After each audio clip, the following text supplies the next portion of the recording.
All right, we're back for week back. 2 of DissCussin'It, season 3. You know, getting excited here. Season 3. Season 3. Been doing this for a couple years now. Having a good time. Okay, so obviously we got a few things to talk about. Got a lot to talk about. Yep. I don't know if you're ready for this one or not, but I know I'm ready to talk about. Let's do it. Aaron Rodgers. He lost. He lost last night. My boy, he lost. But was it Aaron Rodgers or was it the Jets D? Listen, the quarterback is the heart and soul of the team. He is ultimately the source of the loss. They were riding it. Listen, they were depending on him to show up and do his job. And he did his job. The problem is he got 167 yards. Listen, the problem is he can't do his job anymore. He can do his job just fine. How many yards did he have? Okay, he had 167 yards, but passing he barely yards. ever got the ball. Yeah, passing yards, 167 yards. He had 13 for 21 pass attempts. He had 1 touchdown. Unfortunately, he had an interception, but the interception wasn't actually a normal interception. It was blocked by the blocker, and then it happened to bounce into the guy's friend's hand. Whatever. It happened. It's one of those ones that you're just like, what in the heck is going on? Listen. Yeah. You can make all the excuses you want for Mr. Aaron Rodgers, senior citizen. I need my Geritol and my Bengay. Yeah. But he lost. He did lose this week, but he's coming back next week. Aaron Rodgers coming back strong next week to show them how to carry the man, the myth, the legend. Poor Aaron Rodgers. It was a rough first week for him, but no, it's okay. It's going to be a rough season. Next. No. All right. So what you got? Hold on, wait a minute. First of all, who is your team officially? What do you mean? My team officially? Do you have a team or you just following Aaron Rodgers? I am a proud Minnesota Viking fan. Justin Jefferson, Sam Darnold had a great freaking week this week. It was awesome stuff. I'm a Minnesota Vikings fan. But we haven't had a good team in years. Minnesota is so far off the radar that I don't even know who their quarterback is. Sam Darnold. To be fair, you're absolutely right. We had Kirk Cousins last year. Kirk Cousins got injured, and Kirk Cousins had a terrible weekend this year because now he plays for the Atlanta Falcons, and it was just awful. Well, yeah, I agree. I'll let you have that one. That was horrible. But that was your man, right? Kirk Cousins. Kirk Cousins was my boy last year because after Aaron Rodgers got injured, I had to watch a quarterback that I liked. Listen, he was pretty good. Bandwagon rider. You know what? Kirk Cousins, he's generally pretty good. I was surprised to see him fail so hard in Atlanta. However, it's only week 1. People are shaking off the rust, shaking off that dust, and they're going to get better. Is that what you think? I think that you'll be surprised. I think Kirk Cousins and I think Aaron Rodgers both come out swinging. If not, I have Tua as my backup, and Tua as my boy, and he carried me through last year's fantasy football season. Man. He might carry me again this year. Bro, you're going to lose a lot of money. Hey. All right, so what you got? Well, first of all, I want to take a minute to honor the late, great James Earl Jones who passed away. I heard about that. Rest in peace to Darth Vader. It was just old age, right? Yeah, pretty much. I didn't see anything. He said he was sick, but he was 93, bro. Yeah. You know what I'm saying? Listen, he will forever be the coolest voice to ever hit TV or movie. Do you know how many voiceovers he did? I don't know how many voiceovers he did, no. Bro, it's crazy the amount of times that you've heard his voice and didn't realize that you was hearing his voice. He was even in Madagascar. No, he wasn't. Yeah, Who was he in Madagascar? He was in Madagascar. I forget. Was he one of the penguins? No, he was one of the lions, bro. Huh. And of course, his claim to fame, Darth Vader. Well, right? Yeah. The original, yep. And then his movies, like he was classic in what's that? The Sandlot. Sandlot, the blind guy. Yes. So rest in peace to James Earl Jones. Sandlot's such a good movie, though. Like if you haven't seen Sandlot, where the hell have you been? Right? Sandlot's one of the movies where you can watch that movie over. There's only a few movies that you can watch. Yeah. Over and over. Sandlot. I'm gonna give you my list. Sandlot, right? Yeah. Because these are the movies that, for whatever reason, I never get tired of watching them. Yeah. Sandlot. Yeah. Goonies. Yeah. Gremlins. Gremlins. Okay, that's fair. I like Gremlins. I like Gremlins 1. That first one. Gremlins 2 is the best. No. Gremlins 2 is the first one. You're right. Ferris Bueller's Day Off. Okay. You know what I'm saying? Those are the ones, like, no matter what mood you in, you can throw that movie on and it's all good. Yeah, that's my list. All right. Well, whatever. So, let's talk about the Atlanta shootings. Okay, so this one I actually have no idea about. So, what's happened in Atlanta? I know there was a school shooting last week. The school shooting. So let's touch on that. Was in Atlanta? Oh. We didn't touch on that last week, and I wanted to see what was going to happen. Yeah. So, they had, people are always screaming, why don't they ever charge the parents? Why blah, blah, blah. And whenever there's a kid that goes rogue and shoots the place up. Yeah. Right? So, actually, in this case, the kid's 14 years old.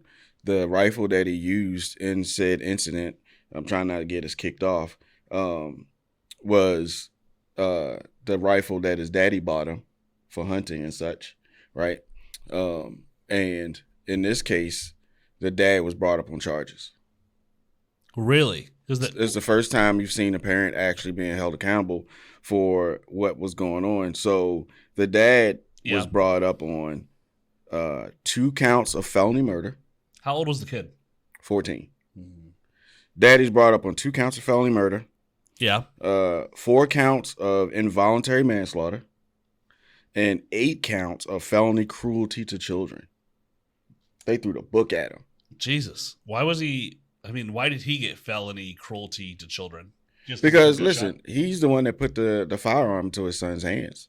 His son's a juvenile, right? Yeah. So he's ultimately responsible for everything his son does. Mm.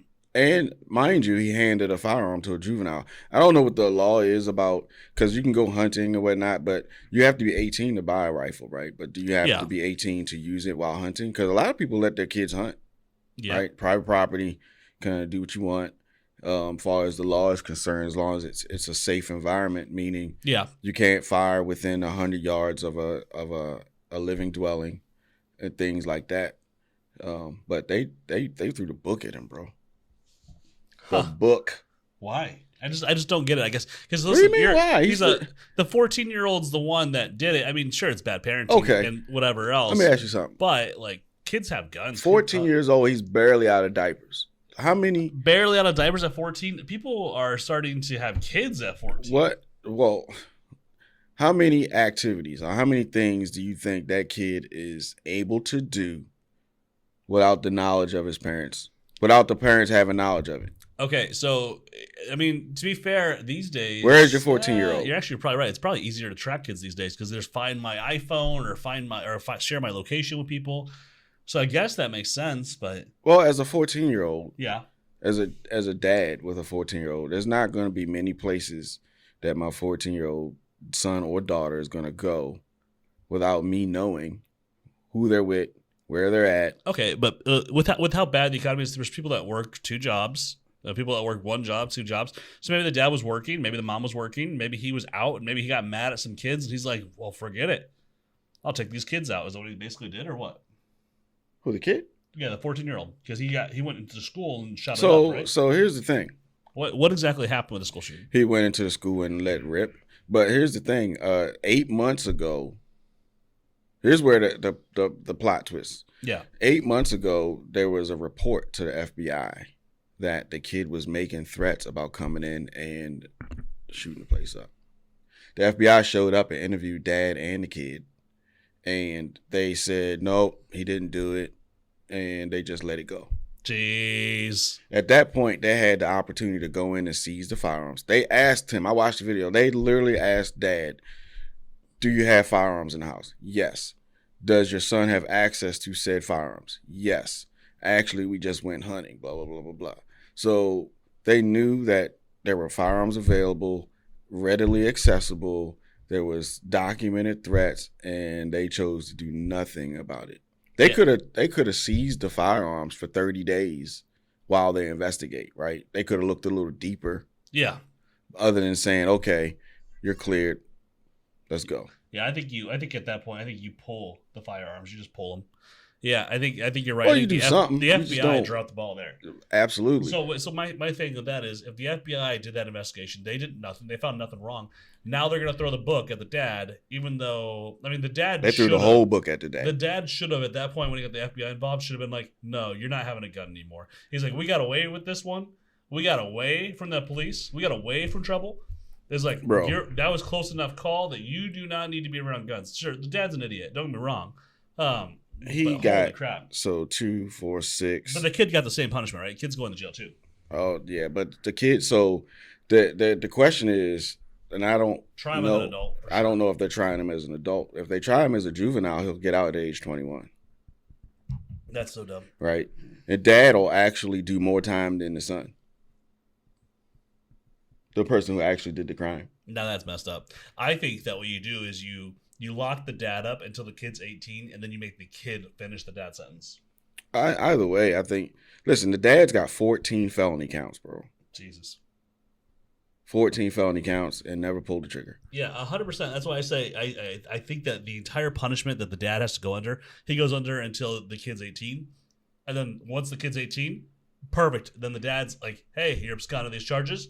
Here's the time served. It goes to your kid. There was a huge debate going the other day. Why don't they do anything to the parents? Well, here you go. Dad charged 14 counts, 14 various different felonies, 2 counts of felony murder, 4 counts of involuntary felony manslaughter, and 8 counts of felony cruelty to children. So he going to jail for something. It might not be, murder. They might not get him on that one, but he's definitely going down. Listen, while we're talking about jail time, I know that this subject. Are you pretty good on this? So you told me about this little subject you just did about the shooting. I want to go away from that. Is that okay right now? Yeah. Okay, so I'm going to go away from that. I'm sure you heard about this. The money glitch from Chase Bank. Have you not heard about the money glitch? So this is a joke. I'm joking with it. Oh, I'm like, what? So I bank with Chase.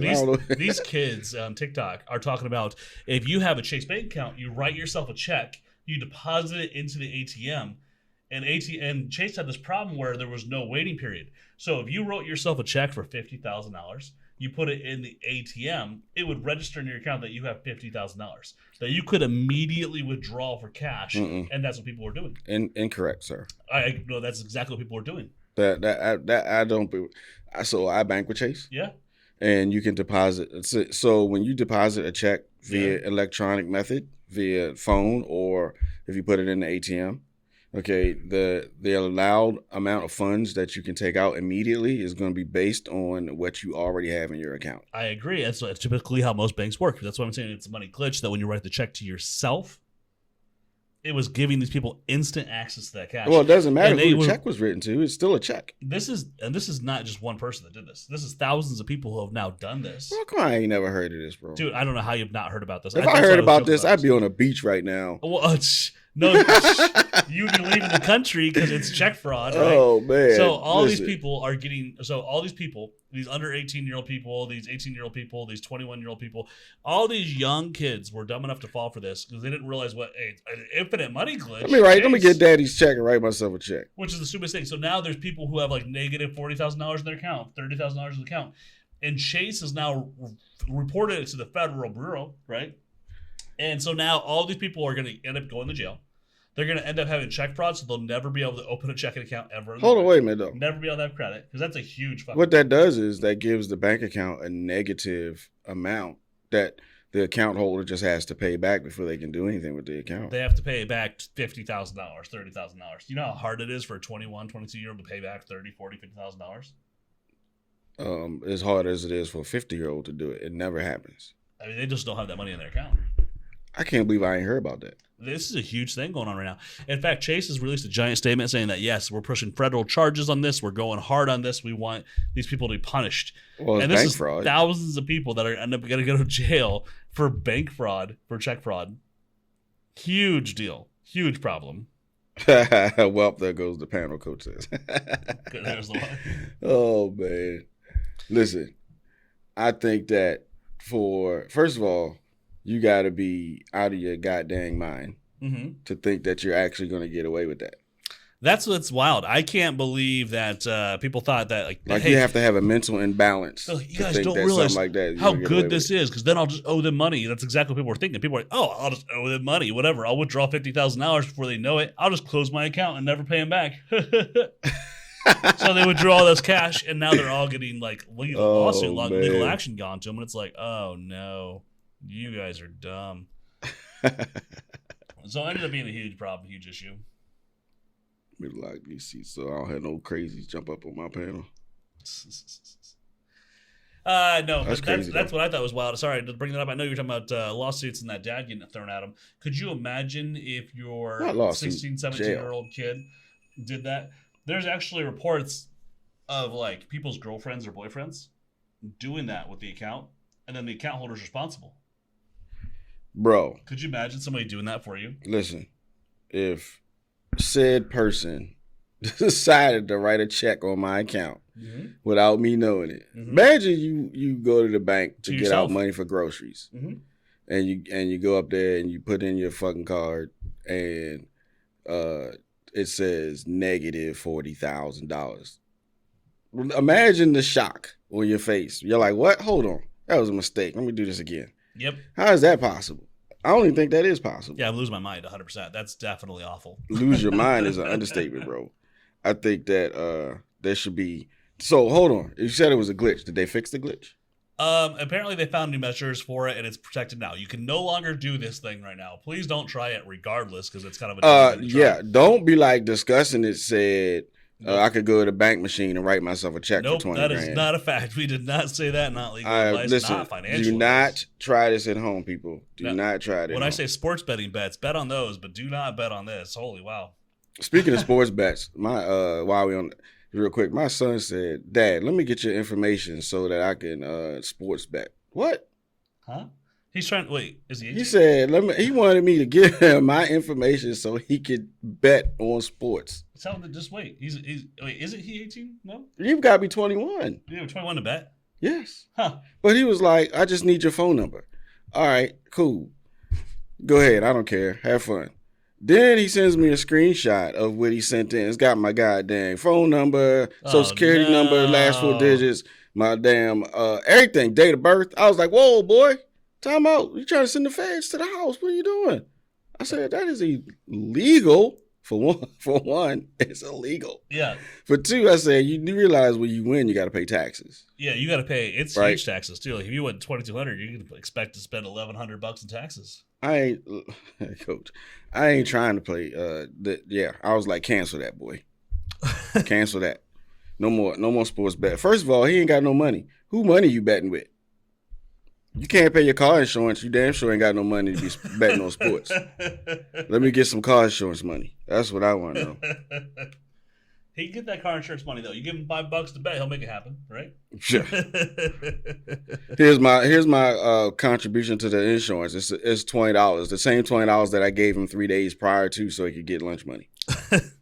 Whatever, kids. All right, what you got next? So. Recently they found a worker at Wells Fargo. You seen this on the news? They found that Wells Fargo worker. I did see dead this. in the queue. First, unalived. But yeah. Listen, somebody tell me how you can go to work, sit down in your cubicle, drop dead. Yep. And be sitting there for 4 days. 4 days, people. 4 days. And nobody knew you was dead. Which is just wild. Altogether just wild. Bro, so a few things come to mind. Yeah. When I hear things like that. A, this person must not have been liked very much. How do you go 4 days and no one came to talk to you? That's actually true. That's actually a fact. I guess you're so busy or that person was so... 4 days, bro? Yeah, that sucks. 4 days. That's how... no offense, that rest in peace, but that's how unimportant their job was. 4 days. Okay, so let's go another level. For 4 days, that body sat there at that cubicle dying, meaning the process has begun. Right? When a person is deceased, the body does certain things. Yeah. Okay. Yep. 4 days. Starts to smell. Bro, you got bowels being released, urine. You got metabolic things happening. Yeah, maggots start to grow. Yeah. And you telling me that it took 4 days for somebody to figure out there was a dead person in the building? It's wild. It's a wild story. Because, for one, like, are they doing any work? Is nobody checking on them? Hey, did you They finish that clocked in report? for 4 days, bro. Ain't nobody's like, hold on a second. Why is this person on the clock for 4 days straight? I feel like I'm getting paid for that. I feel like I hope my family's getting paid for that. I mean, that's a lot of hours to cover. I'm there. I mean, it's they didn't remove my body. I'm there. It's not funny, right? But the idea that someone can die at work and go unnoticed for 4 days. 4 days. That's some bullshit. That's insane. That's absolutely insane. I don't even know how to say that. If I was that person's family, I would be like, hold on a second. Somebody need to explain this to me. It's like, none of y'all liked her. None of y'all could say good morning to her. Right? They just face down on the desk, dead. I think they were sitting back in their chair. What? Maybe that's what it was. Maybe that's what even it was. worse, bro. No, to be fair, let's see. If you fell asleep in your chair, and I respected you as a coworker, I'm gonna let him sleep. Just let him chill. Okay, when you let him walk away. Who has not fallen asleep at their desk in their life? Okay, so I've definitely done it. Right. So when you fall asleep, do you fall asleep like, you know what I'm saying? What position do you fall asleep in? Straight head back. Full on snoring. Mouth open. Yep, mouth open, just straight up. See, I wouldn't do it that way. I'd have to be more incognito about it so nobody would screw with me. So I probably would just put my head down. Be like, I got a headache. I need 5 minutes with my head down just to, recuperate. I mean, I've had a lot of people that next I've thing worked you know, with. I'm in dreamland. Yeah, I've worked with a lot of people that had migraines and stuff like this, and they put their head down, and they had the lights off in their office, and they just kind of like slept there for a minute, just to, like get their head back. Bro, I don't know. 4 days, bro. 4 days. That's all I keep saying to myself. 4 days, bro. Do you know how bad a person stinks after being dead for 4 days? Well, I think that's probably the only reason why they checked on him. They're like, "Hey, Martha. Oh my God. You're wearing the same outfit. Are things okay at home, Martha?" No, it's like, "Hi, Martha. There's a pile of dung underneath of you." Martha, I wanted those TPMS reports tomorrow. What the heck happened? Ringing the phone for 4 days. Like, why didn't she answer that phone? It's like, you got her voicemail? Come on. That's fucked up. Bro. Come on, Martha. I don't know that lady's name is Martha. Rest her soul, whoever it was. She haunting the whole place, bro. Probably now at this point. Her ghost's going to be haunting everybody. I would haunt the heck out of those people. I would be haunting them like crazy, for sure. Bro. Okay. I don't know why I'm laughing, because it's not funny. Somebody actually died, bro, but I'm just saying, it's sad. And nobody still haven't announced the cause of death yet. I'm assuming heart attack, something of that nature. Aneurysm, something. I don't know. It's fucked up. All right. So I'm sure you've definitely heard about Colorado. Oh boy, what's going on? And so I confirmed a lot of things. So the Hell's Angels did not come. They say they actually put a statement out, which the Hell's Divers. Please don't let the coach know he was right about that. And they said, you know what? It's like, we don't get involved in political or immigration events. We don't do it. That's what they said. So, I can hear him now screaming at the phone. I told you. I said that. So that's what happened. So the gang that is involved is called Tren de Aragua, which I probably said that terribly, but Tren de Aragua. If somebody knows the correct way to say it, please feel free to correct me on that one. Bro, if I can't even pronounce it, bro, they ain't nobody. They're a Venezuelan gang. And Mike Kaufman, the mayor, did clarify that there are incidents of crime related in that town due to that gang, and they have made a special police task force, but it wasn't nearly on the level that everyone was talking about, where they're like, oh, they're beating down doors and they're collecting rent and doing this kind of stuff. There are many crimes, but there's no takeover, is what they're saying. First of all, let's rewind. If you got to create a task force for anything, there's significant crime that made you create a task force. Okay, that's fair. So that's kind of contradicting. So if it was enough there for them to create a whole separate task force to deal with it, then there's a problem. I mean, yeah. But that's the thing is, like, they made a special police task force, but nobody else out there and helped them. They had to create a special police task force, and I looked it up. There's nothing about the task force doing anything yet. Bro. So, again, the biggest question I had last week, and I still had the same question, why Colorado? Of all the states Like I said, they Sanctuary, you're safest. They went to the bully. They went to the pushover state, the state where you can go. Ain't nobody going. Sanctuary. They didn't go you're to safe. Chicago. They didn't go to New York. You'll stay out of the news. L.A. They didn't go to Miami. They didn't go to Baltimore or any of those other states with cities that are known for. Yeah. Yeah. No, not messing around. It makes no sense to me at all. Not at all. Not at all. I think that they were selective. We can get away with it here. Mm-hmm. Some bullshit. Bunch of cowards. All right.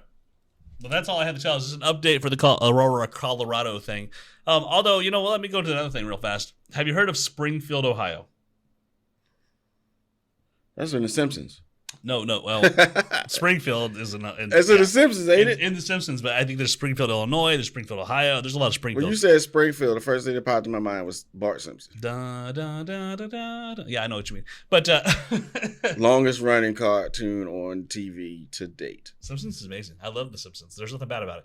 But I'm talking about Springfield, Ohio, and the reason why I bring it up is because they're having a huge issue right now with they're becoming a ghost town. The mayor there had to do another special task force due to the immigrant problem that they have over there. They added 20,000 people to this small city, and now if you need a stop, wait a minute, hold that thought. 20,000, Venezuelan immigrants. Well, these ones are Haitian, but yeah. Oh my God. So they added 20,000 immigrants to this place, and they were sanctuary. They're here to cover for them. The mayor was happy to welcome them. The people were happy at first. However, now, if you need to get a hospital visit or a doctor visit, you're waiting months. Any health services you need, any other public services you need, you're screwed on. The housing's been a problem. Crime has gone up. They've gotten to the point where you can't, walk at night. And so it's getting ridiculous. They have a lot of issues. What was it, right? They openly allowed 20,000 illegals into the state. Yep. And then on top of that, gave them free health care, free room and board. Yep. Housing. Free housing, free food. Basically took care of them like they were children. Yep. So the mayor. So what does the state get out of it? Well, I don't know, because the mayor, Rob Rue, it has done nothing but admitted the city was unprepared for the problem and unprepared for the influx of people. So he has started another task force called the Immigration Accountability Response Team. That's a mouthful. I can't even say that. I know. That's why I had to write it down. I was like, oh, gosh. So, no, that one's what they started to try to determine in the future if they were to take, more immigrants, how they would, take it so it wouldn't damage the city so much. In the meantime. How about not at all? Well, you have people leaving the city in fluctuation. You remember Gary, Indiana? Of course. So it's now a ghost town, pretty much, right? Nobody lives in Gary, Indiana. It's run down. I don't even think there's a mayor there. Well, there's a mayor, but listen, Gary, Indiana got a bad rap. Honestly, in comparison to some of the other cities, Gary is not that bad. Okay. But when you add Gary, Indiana's not that bad. Gary, Indiana's not that bad. They say it is. Like if you search Gary, Indiana in any of the literature that you can find, it's giving you all these reports of. They've cut off roads to Gary, Indiana. Well, and like I said, they're giving you all these stats of things that have happened in Gary, Indiana. But I think the reason for some of those things are probably true as to the condition of the city, but as far as how it got to that condition, I think they are stretching.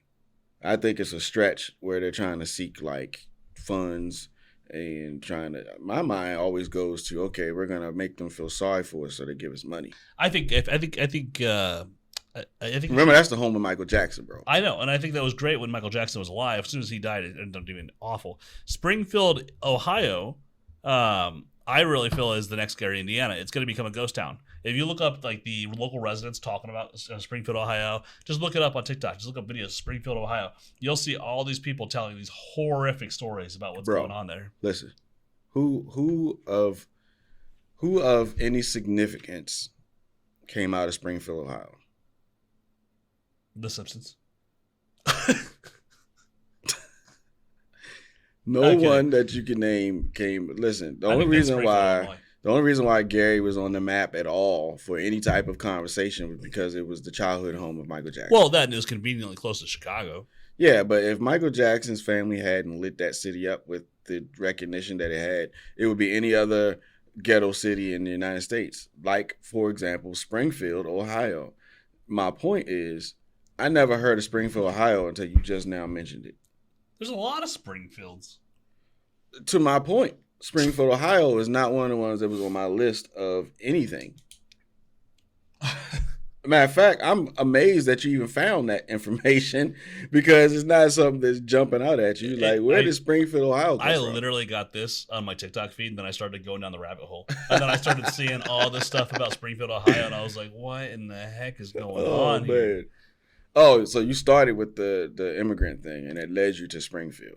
Yes, it just popped up. I don't know how it popped up, but I just like screamed. There's this lady crying and talking about how she got it. She can't walk into her own home without being threatened and stuff like this. And I was like, what do you mean? What's going on? First of all, how can okay, let me take that back.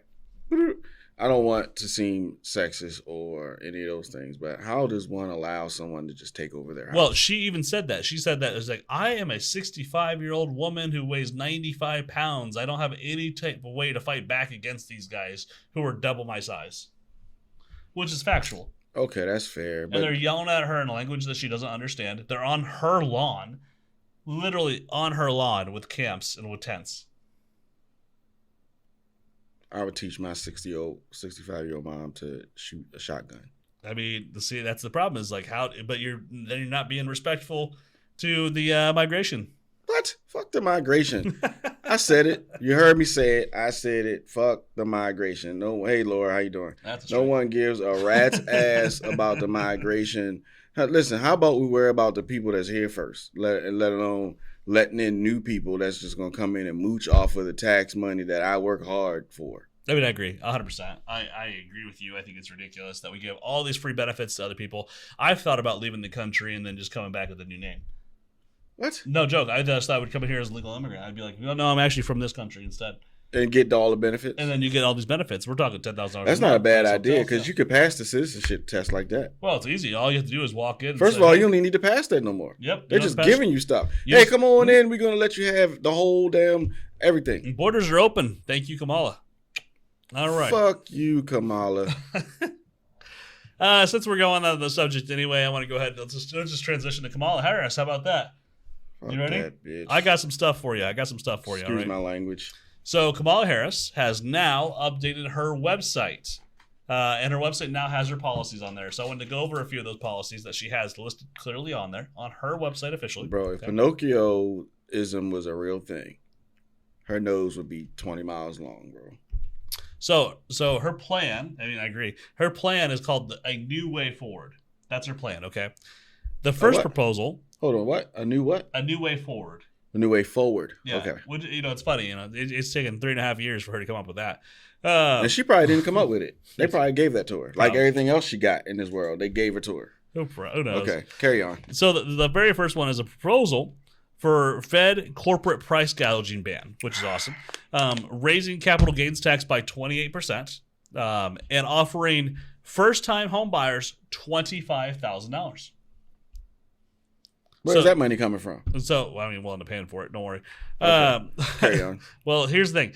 So, the price gouging. Okay, so here's my problem with price gouging right here for you. So, instead of getting ripped off by somebody who wants to sell, like, I don't know, bath tissue for $30-$40, and then some other guy wants to pay for $20 about it, so obviously you're getting gouged, right? She wants to stop that. She wants to mandate what she can put the prices at. That's what she wants to do. Hold on. When you say she, you mean federal, as in the government mandate? Yes, that's what she wants. She wants the federal government to mandate it. So if you run a store and you sell milk, I tell you can sell that milk for $10, but your competitor can sell it for $5. Hold on, man. Who the hell is the government to be able to tell us what we can and cannot charge? Well, that's what they want to do. They want to stop it because they say otherwise they can prevent exploitative practices. Goddamn Democrats. Right? Pretty much. And it's also going to hurt supply and demand. It's going to lead to supply shortages. Is my problem with it, because if you can sell that product for $5 and I have to sell it for $10, well, I'm not going to sell that product. So hold on. Why would I sell that product if I know that you're going to beat me? Under that theory, the government literally has the power to devalue your goods. Yep. Before they even hit the shelf. Yes. That's on one of the list of plans. Why would you want that? On her website specifically So that's not even me making that up. That's on our website. Why would you want the government to have the power to devalue your goods as a retailer? So the theory would be good in practice, but it'll never work. But the theory is that, like, well, if I tell you, like, hey, you have to sell it for this price because this is how much money you should have made off of it, and this is what you should get, and I want it to be fair to everybody. I want it in good theory. This is how it works. In bad theory is if you tell me to sell my milk for $10, you're selling yours for $5. I'm not selling milk. I'm now going to buy a different product and sell different products. That's not fair. Which is going to hurt supply. Because then when you go to my store, you're like, I want milk, and I'll be like, I don't got milk. I'm going to sell this instead. And so it hurts you in the long run. The idea is, first of all, good there's in no theory, reason. but There's no scenario where it helps. It doesn't work in consumerism. It doesn't work in capitalism in America. It doesn't work. Listen, there's no scenario where. Well, okay, for the guy that's getting $10 for his milk, the people are forced to buy that milk at $10. Yeah, they're going to find an alternative because they're going to get tired of spending $10 for milk. Well, it doesn't help that, raising the capital gains tax is going to hurt too, right? So it's going to slow people, it's going to disincentivize people to invest in the stock market, which is going to slow economic growth. So that's going to hurt us too. So we're not going to win there either. The whole idea. The price gouging ban is what kills me. I know that I know that it looks great on paper, and that's why people are going to vote for our country. But it does not work out in practice. It hasn't worked out in practice in history. Our country is built on capitalism. Right. And the ability to buy low, sell high. That is the whole backbone of retail. Or me undercutting you. If you sell milk for $5, I'm going to say, well, I'll sell it for $4.98. Right. It's 2 cents, but yeah, people who will actually save 2 cents. And some people will drive 3 miles further to save that. That's how we drive prices down naturally. And instead, we're not driving prices down naturally. We're letting the government tell us this is what you should pay. But that's because the government and everybody damn business when they don't need to be. And that's the thing is the government does not need to be in the business for that shit like this. So I agree. Listen, first of all, we have the highest national debt in the world, bro. Mm-hmm. Basically, China owns us. Yeah, I mean, I agree, and I don't actually believe that China could ever come for that debt, and I don't believe they ever would, because what are they gonna do? I mean, so let's look at that. Technically, the debt is so high that we would never be able to repay it, and they pretty much own us. So, is it just useless trades on paper? Like it don't mean anything, or is it something that one day they're gonna be like, okay, it's time to pay the piper? I mean, that's the thing. It's useless right now. And if they ever did come to collect, we would have to tell them, okay, and then never pay them. And then what's going to happen? They're going to knock on our door? Yeah, they're not going to go to war with us. Okay, let's look at this. We buy too much stuff. They're not going to go to war with us. The amount of actual power that they have is pretty bad. It's pretty, because listen, if you go to the store and pick up 10 items off the shelf, right? And look at those 10 items and look where their country of origin from, probably 8 of those 10 are going to say China. Yeah, probably, exactly. So if China cut us off. They're not going to cut us off. But if they did. We're the number one purchaser of all their consumer goods. Right. But they could, listen, China, we don't need China. I mean, China doesn't need us. We need China. I mean, we don't even need China, but we choose to use them for cheap. We do need China because. We could produce stuff. Affordably, though? So it could either cost more or it could cost less, because if people are making more money and able to do the job, I mean, they already sent all our factories over to China because of how cheap it is, and how they don't have any labor laws, and how they can have kids work over there. Yes, Thailand, Korea, like we are slowly losing manufacturing power, and it's getting to the point where we need them more than they need us. I mean, if the ratio was reversed, I'd feel otherwise about it. But you go into any store, anywhere, and pick up any item, 8 times out of 10, it's going to say made in China. But that's what's affecting our economy too, though. Here's the deal. If you're not going to be willing to pay the American wage, you're not willing to pay the Americans to do the manufacturer job, and you're willing to let a manufacturer like China come in here and charge, there's no reason why we can compete. We can't compete with the price because they have child laborers. laborers. They don't have laws against that kind of stuff. They don't have to pay their employees much.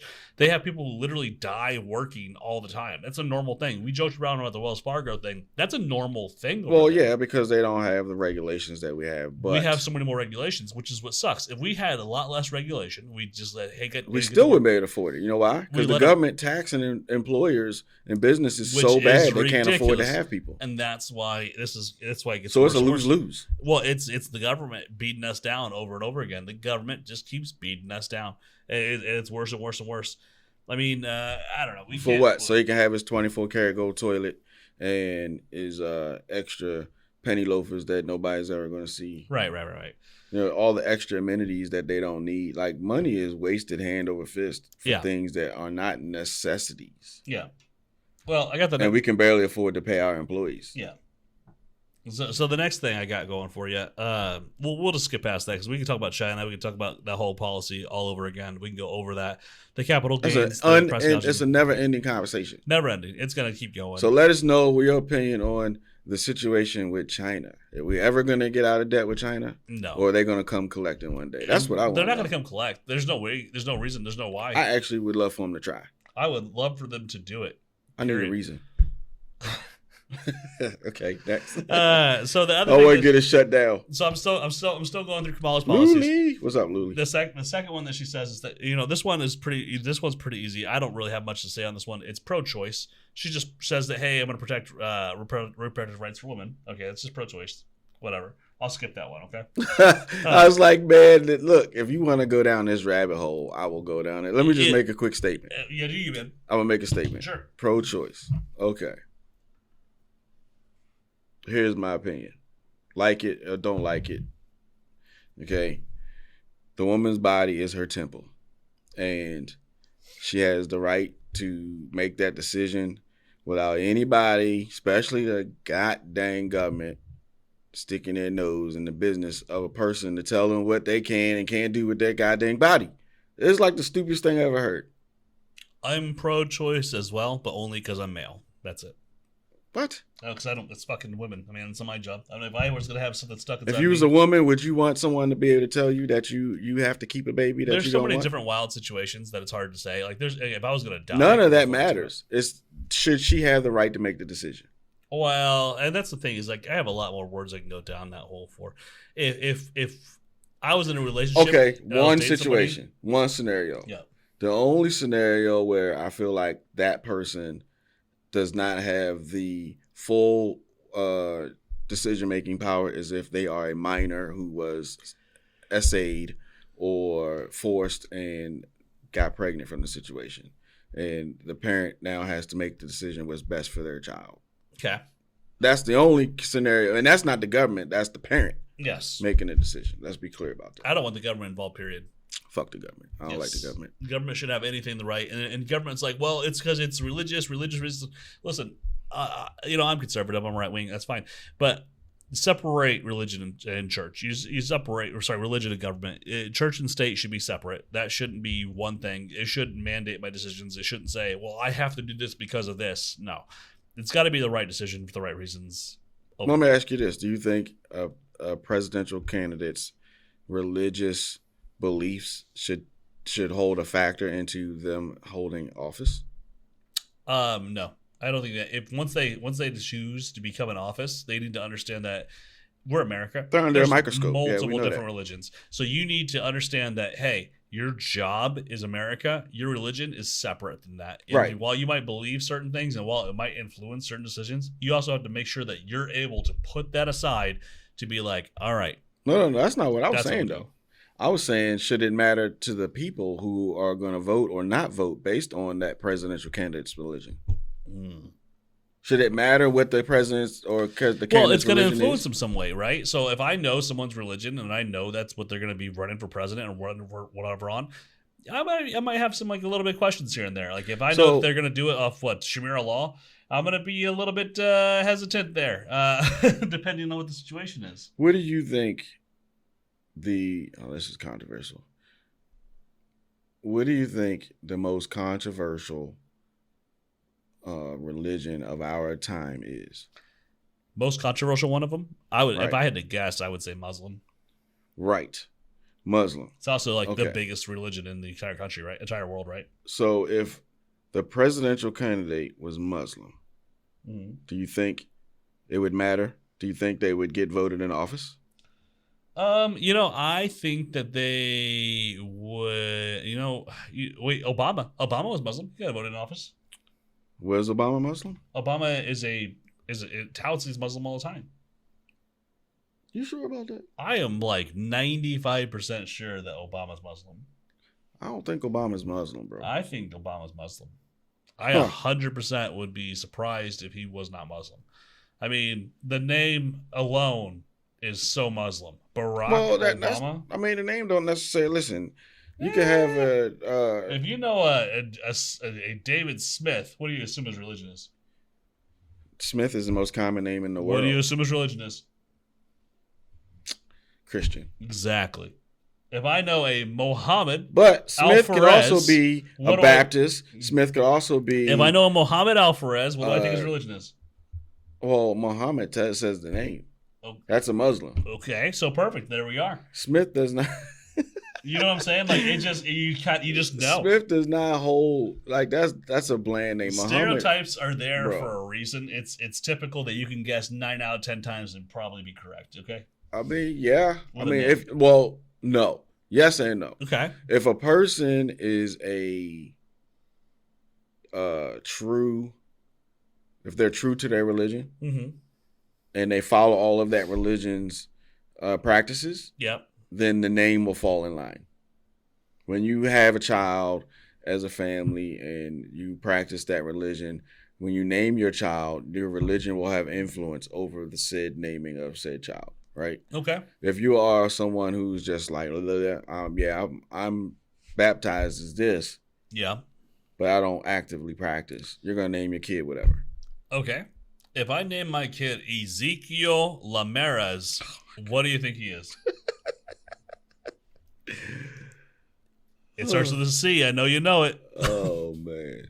Catholic is the You correct think that's answer. a Catholic name? Catholic is correct.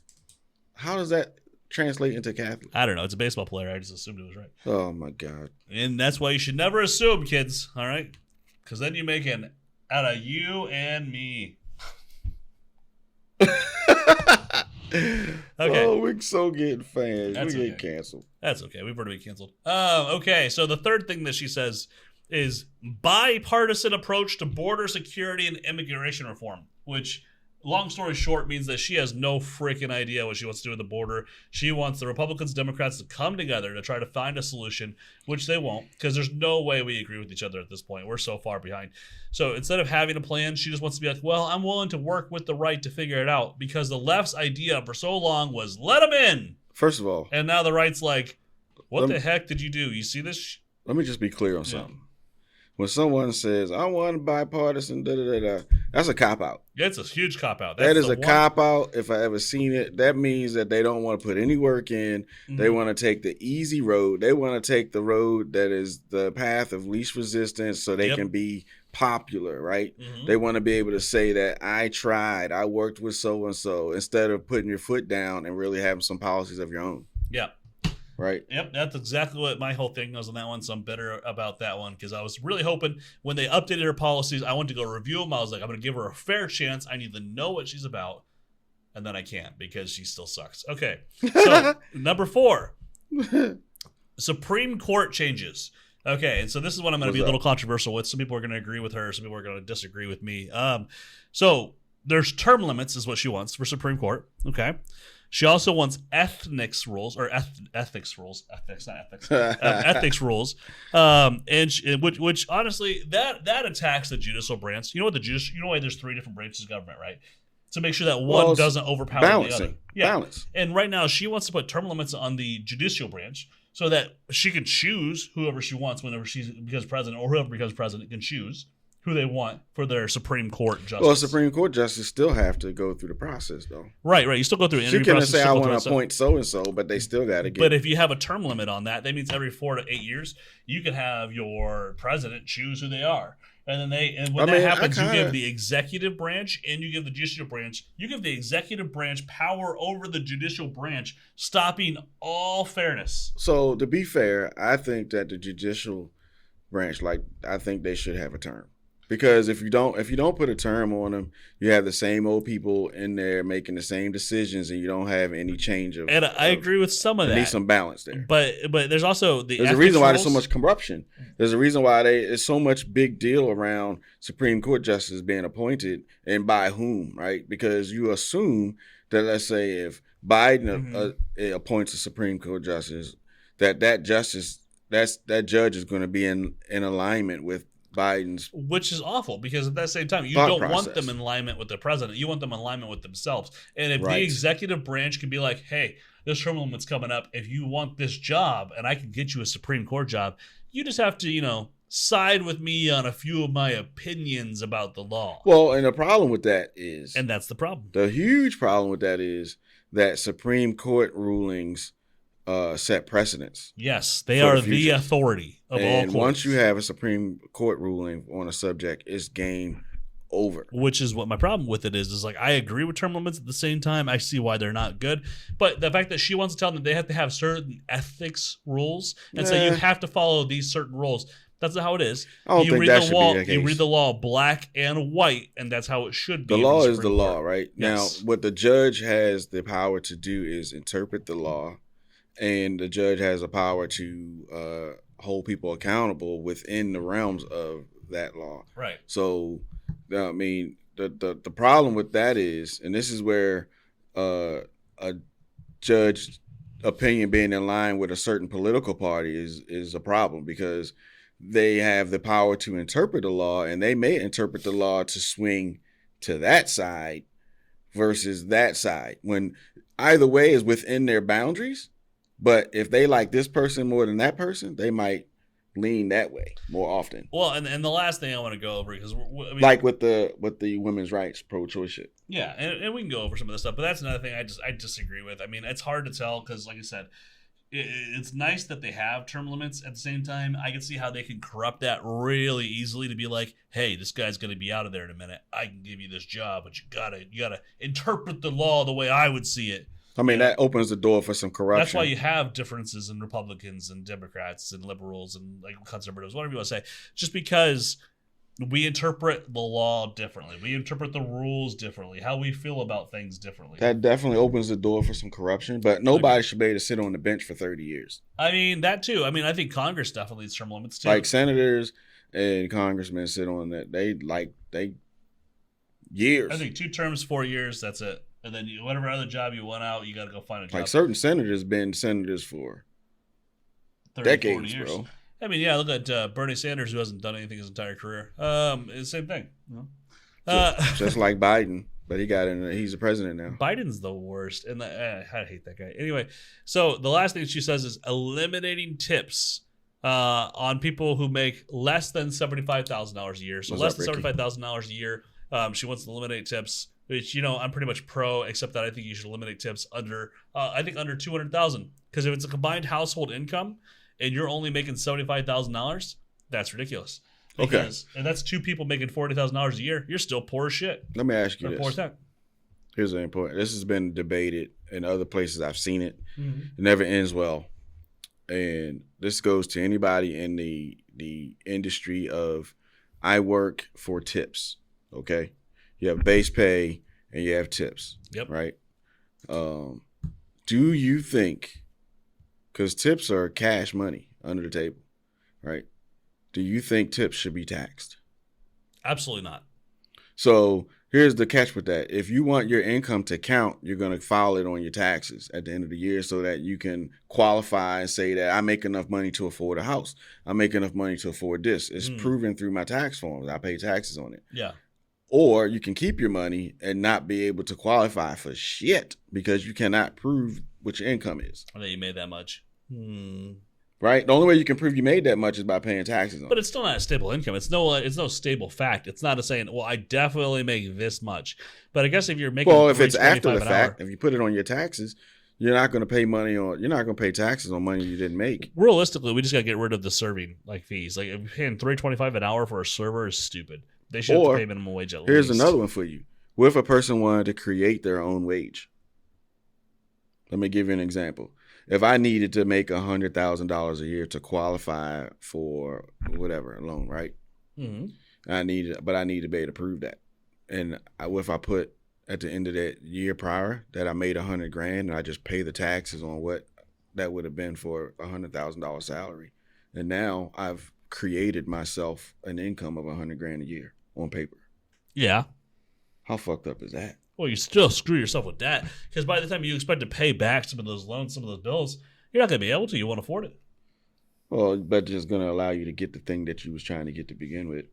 Yeah, but it doesn't matter if you get the thing that you want to begin with. Kind of corrupt, don't you think? It's corrupt, but you're not going to be able to pay it off. If you're not making that actual money and you're not actually stable, that's the whole reason why banks want verification of employment. Not so that you're rich enough to buy it, but they're showing that you can pay it back. Right. I don't think that you should take away tips. People who work for tips work hard. Yes. Should be not taxed, period. I don't think that. Now, here's where I disagree with tips. I don't think that the establishment should force you to pay a tip of any percentage. You should be able to leave a tip based on your interpretation of that person's performance or service. Yeah. Not here, there's an automatic 20% gratuity added to your bill. Because sometimes you get that bill and you look at it and there's an extra 15% added to it automatically. It's like, what the fuck? How are you going to tell me what I feel like that service is worth? How are you going to tell me that service is worth 15%? Fair. You can't tell me that. And the only reason why they do that is because there's so many people who don't tip well or don't tip at all. And to be fair, in most foreign countries, guess what? They don't tip. So we have a lot of foreigners coming in here, a lot of illegal immigrants, and they're not tipping because you know why? It's not normal in their countries. Okay, here's a question for you. Do you think, in Gilbert's humble opinion, that if you cannot afford to leave a tip, that you should not go out to eat? If you don't have extra money to leave a tip, you got money. If you want to go out to have a nice dinner with your family, but you don't have extra money to leave an extra 15%, should you not take your family out for a nice dinner?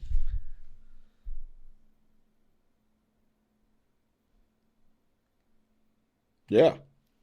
Smolder on that for a minute. Should your family suffer because you can't pay a tip? A tip is not a guaranteed form of income. A tip is not a mandate either. Maybe tips should be blind. Maybe you shouldn't release tips for up to an hour after you leave.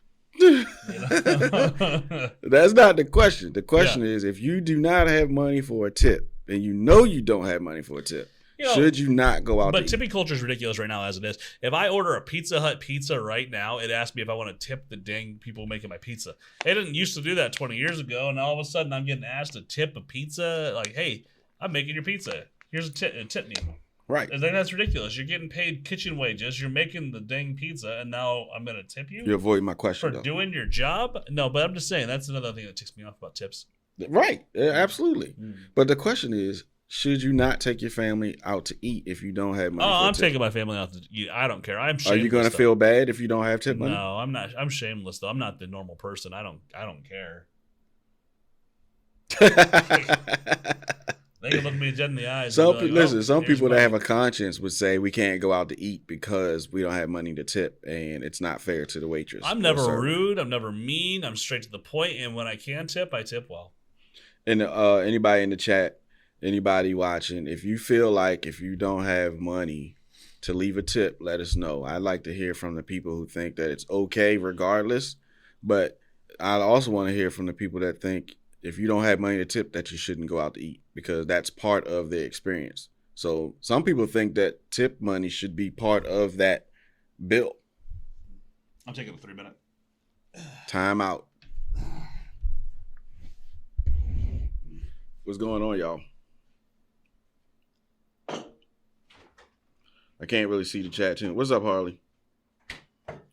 Sometimes the waitress doesn't deserve a dime. That's right. And sometimes people just don't have money to tip, period. Anyway, whether she deserves it or not. But the question is, if you don't have money to tip, do you think a person should just be like, I'm not going out to eat?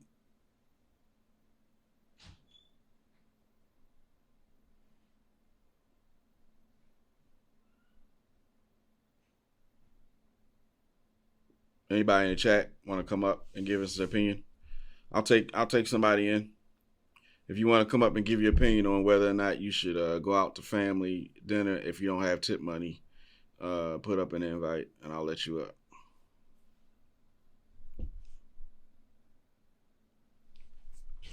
Absolutely not. Tip is given when she earns it. If she sits me down and doesn't. Right, but do you think that if you know you don't have tip money before you go out, Harley, like if you're sitting and you decide whether we're going to go out to eat tonight and you say we're going to go out to eat tonight, but you know damn well that you don't have extra money to tip, does that influence your decision on whether or not you're going to go out to eat? It has nothing to do with the waitress or server, whether or not they are good or bad. It completely has to do with whether or not you have the ability to pay for a tip and if that influences your decision to go out and eat. So you would not go to a sit-down restaurant and have a nice dinner if you did not have the money to leave a tip? Does that mean you have a guilty conscience about it? If I want a steak, baby. If I want a steak at Texas Roadhouse, I'm going to get a steak, man, regardless. Oh my gosh, Longhorn has the outlaw steak, so freaking good.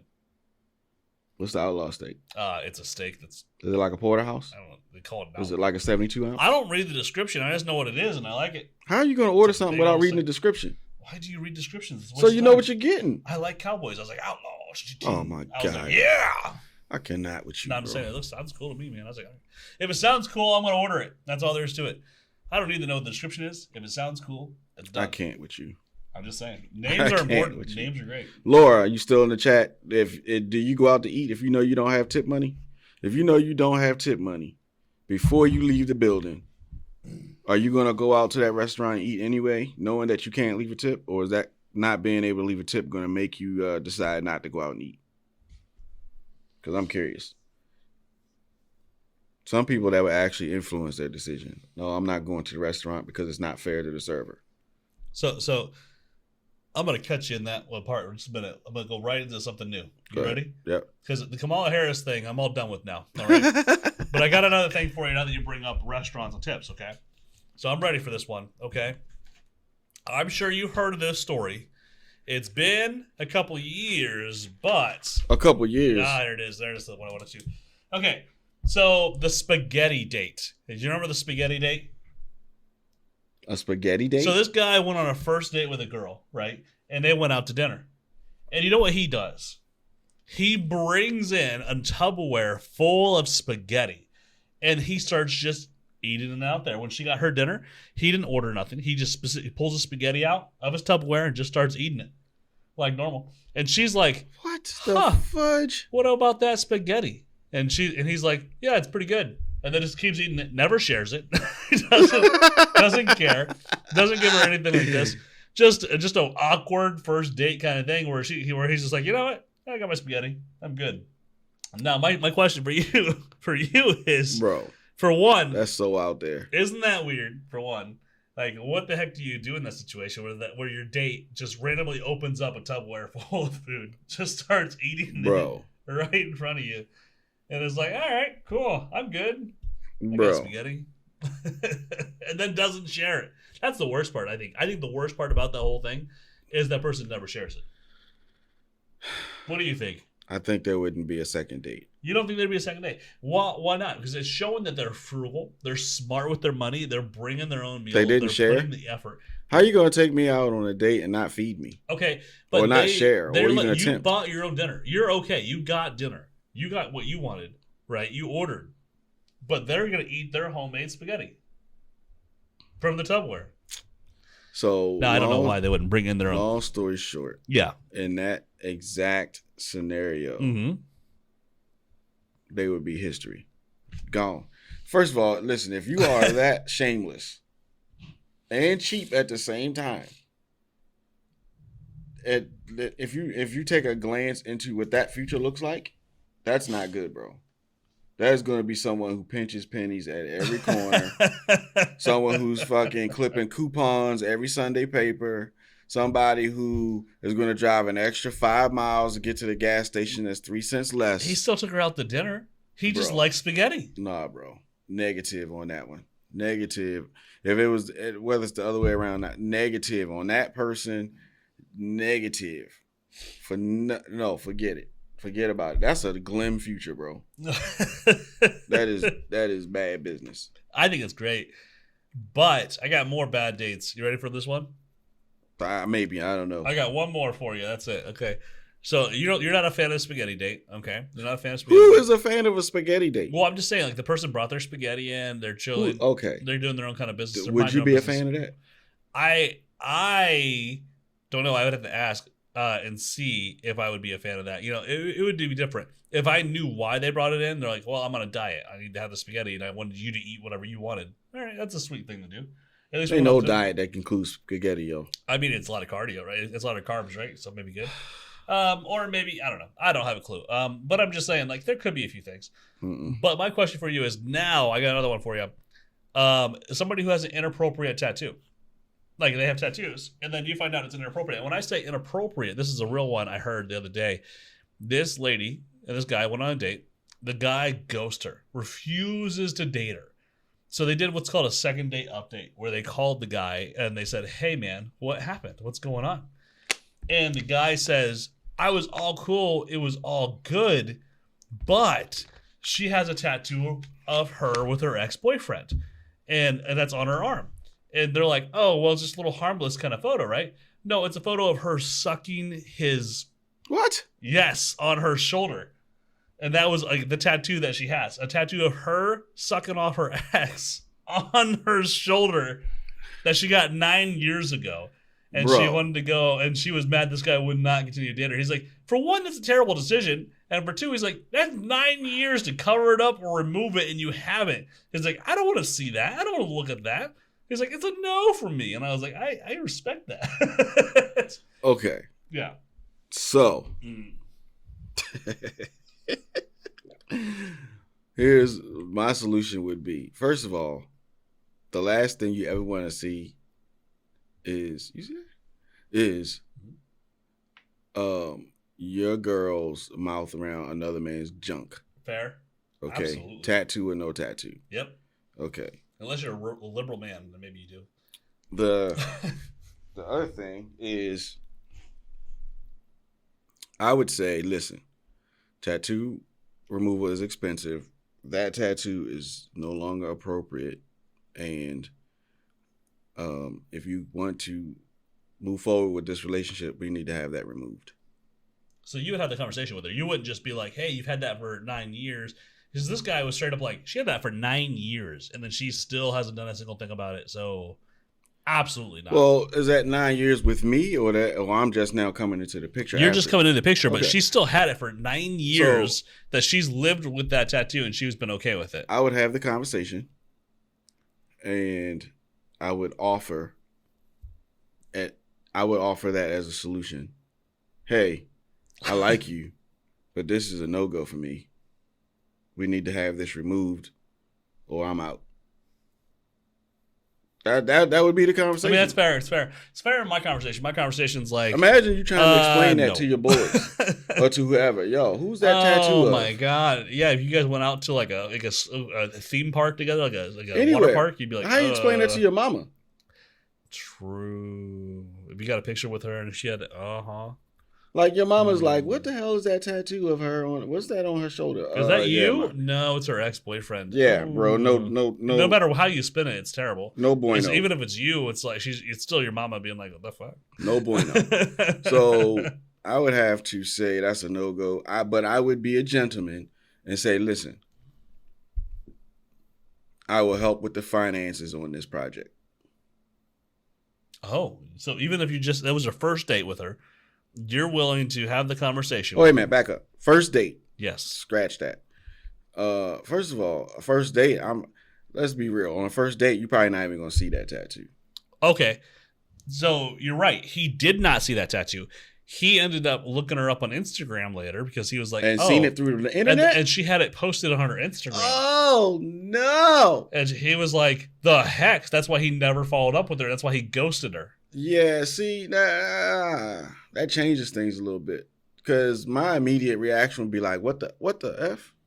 Like, I don't know. So I would be, knowing me, I would be very, very apt to call her and be like, explain this to me.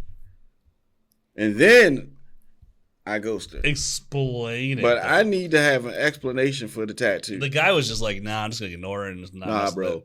That is at least a question. That is at least one. I need to hear something. So you felt like manning up and being like, "This is the reason why." And do you think he's the wrong for ghosting her, or should he have told her? No.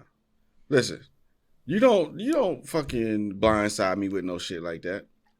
Now, granted, it's a first date. They don't really know each other. You don't know if it's gonna go anywhere. She has no obligation to him or any of those things. But the shock and awe of that type of image, I think, warrants at least a warning. Facts. Like, hey, before this goes any further, I want to let you know about something. I'm kind of embarrassed about it. It happened. I got it years ago, but I feel like it's something that you should know so that you're not surprised when you see it.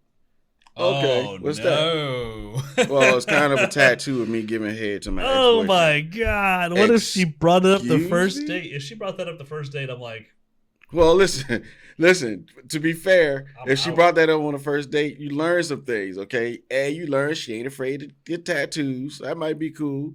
You also learn that she gives head on the first date, right? You learn that about her, right? You automatically know these things. So check that out. Turns out that what happened is her boyfriend convinced her to do it 9 years ago, right? Her boyfriend at the time got her name tattooed on his neck. Dumb move. And then that's what she had to get was that. Not even so he got a name and she had to put a whole ding-a-ling in the mouth on his shoulder? Yep. Bro. No, that's not a fair trade. That's not a fair trade at all. And the fact that she was willing to go with that one blows my mind. And I'm just like, what the heck? But the point is, if you were to find that out if you find that out on the first date, bro, then you found out that you're going to get him.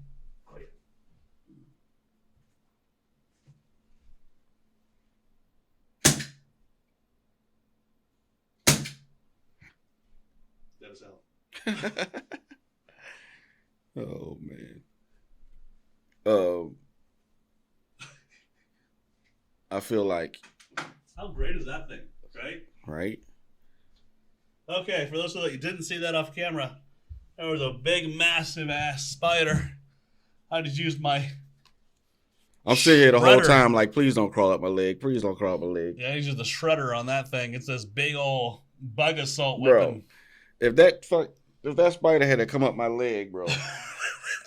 You ain't never seen. Listen, I was watching it. I was like, "That's a big spider." It would have been like a springboard. I'd have been next Olympic champion because I'd have come up out of this seat, bro. If that motherfucker had to come up my leg, that would have been game over. Okay. It's gone now, but that was a good one. That was a big old spider. He done now. He just ran around, just running right on the floor. Gosh. So to conclude, Tattoo Girl. Yes. I mean, what you learn from that scenario is that she gives head. And she lives on the wild a little bit because she was willing to tattoo it on her body. Oh my God! What you? How would you become that convincing? What do you mean? How do you manipulate somebody that well? Be like, hey, you know what? You should get a tattoo of you sucking my on your shoulder. The question, the question of that, the main question to that would be, how old is she? A younger female, I'm sorry, ladies. Okay, younger females are easily manipulated into doing stupid shit. They sounded like they were early 20s, 30s. So that answers your question. Because an older woman wouldn't do that. She would think about the consequences of having, image of her sucking somebody's Johnson on her shoulder. She just knows men are dumb. Never going to the pool again. Never putting on a bikini again. Forever being in shirts that never will let her shoulder be seen. You know what I'm saying? All right, what you got for me? I've been giving you a lot of stuff, so what you got for me? Bro. So, as you know, we're both pet lovers. Both got dogs. Yep. Uh-huh. Right. So, I come across an article about a young man. Not young man, he's 48. Takes his dog to the dog park frequently, You know, he's a real good dog owner. He takes his dog, he plays with him, takes him everywhere, does the real responsible pet thing, goes to the dog park, plays with his dog. Then one day, out of the blue, he starts having necrotic skin deteriorating. Like skin starts deteriorating. Okay. Necrosis, like rotting away. Yeah. On the dog. On him. On him. On him. Oh. So the point where it's out of control, it turns into gangrene. This guy winds up having both legs amputated. Jesus. Below the knee. This guy winds up having both hands amputated. And the bacteria had made its way to his nose. And his nose was falling off. And he had to have his nose removed from his face. Jeez. Because he loves his dog. So. Wait, so what did the dog do? So the dog, the guy goes to the dog park. He's playing with the dogs. The dog's licking on him, whatever. Mm-hmm. And the guy never washed his hands before touching himself in various places, right? Just playing with the dog, going about his business, never thought to wash his hands. Yeah. Turns out that, so here's the thing. 75% of all dogs carry a disease called Capnocytopicia canaminoviruses. I butchered the shit out of that. But it's a disease that's carried, all dogs carry it. It's a rotting flesh disease. It's a bacteria. It's rotting flesh bacteria. All 75% of all dogs carry it, but it is mostly not passed to humans. So why and this guy that was one of those unfortunate individuals that contracted this bacteria, and he lost both legs, both his hands, and his nose off of his face. And here's the kipper. It wasn't even his dog. Oh, no. It was somebody else's dog that gave it to him. So wait, my question for you then, does he have legal action to pursue that dog owner for his dog's actions? No. For that dog's actions? The dog didn't do anything. He was at the dog park petting dogs, like random dogs at the dog park. And he contracted that bacteria through. So it makes me wonder if 75% of all dogs carry this bacteria naturally, but it's only contracted to humans in like 1 or 2% of the time. Mm-hmm. Bro, imagine one day you wake up and your fucking leg is starting to rot. That's messed up. Then your fingers start turning black. Right? Yeah. And they're like, we're going to have to remove these or you're going to die. And now the guy is laid up, got 2 nubs, 2 stubs, and no nose on his face. Skeletor. That's messed up. All from petting the dogs at the dog park, bro. It's craziness. The guy was 48 years old. And basically it says he was licked by a dog at the dog park. Random dog. And that's what it turned into. So the moral of this story, people, if you're going to pet animals, wash your hands. Wash your hands. Wash your hands. Immediately. Holy wow. Before touching any other part on your body. Wild. If you go into the dog park, you better take some sanitizer with you. And wash your hands. So I was like, what in the world, bro? Bonus advice, also always wash your ass. I mean... Don't be walking around with an itchy butt because, you know what I'm saying, you decided not to wash your booty. Speaking of which, I want to address something you said to me earlier this week. I want to just clear the air here. About clear the air. Okay. So about 15 years ago, I used to frequent a very great buffet. And the buffet happened to be at what you would call a strip club, as someone would say, an adult gentleman's club. And I just want to say that, if you get a buffet there, it's fantastic. Okay, it's from 12 to 2 p.m. I tell you, it's one of the cleanest places to get is buffet at strip clubs. They're terrific. They're great. And what was the word that you used that offended me? It was booty flakes. There was no booty flakes in my freaking wings, you son of a gun. I just want to point that out. Just a stab at you a little bit before we move on. Bro, if you was eating wings at a strip club, I guarantee you had booty flakes in your wings, bro. Negative. Here's the thing. If you're shaking your ass and or breast in front to somebody, you're probably clean as hell. Bro, the whole building air filtration system is full of booty flakes, bro. That's not true. It's booty clapping and flaking everywhere in that bitch. Oh, gosh. You know not at noon. At noon, they should make up a new wing flavor called Booty Flakes. I'm just saying, it was like what's your wing flavor? $5 Booty for flakes. unlimited wings, and I think that was a great deal, bro. When you're broke, you're broke. You do what you got to do. Oh shit! So let me ask you a question. Yeah. If you know how when people get married and they get divorced, and the housewife, the mother or whatever of your children, you did the divorce, and then she winds up taking half your shit, getting alimony, this, that, and the other. Do you feel as though it's fair if this situation was reversed and the husband stayed at home with the kids and the mother was the actress or the athlete or did something, or an artist like a singer was always on tour, and then marriage didn't work out, and you said I want half? Yeah. Do you think they deserve half? I mean, they get alimony checks here and there for sure. There are definitely cases where there have been rich, successful females who have happened to give alimony to men. That is true. Why don't you think that the man deserves half though? It depends what state you're in, but in California they would get half. Well, I mean, it shouldn't be based on the state. Like, if the man sacrificed his life, his dreams, stayed home, took care of the kids, took the kids to school. Depending on the judge, it could be half, though. You know what I'm saying? There was a situation where the man wanted half of her estate, right, through the divorce, and was denied. Why? Because they say he didn't deserve it. What and he was I forget I'll try to find it. They said he was like the housewife, but he was the man. He just stayed home with the kids. Mm-hmm. He took care of the bills, as in the person making sure that the bills were getting paid. He made sure the pool guy was there. He made sure the kids went to school. Yeah. He made sure dinner was cooked. He made sure the house was clean. Basically, he was the woman in reverse situation. Yeah.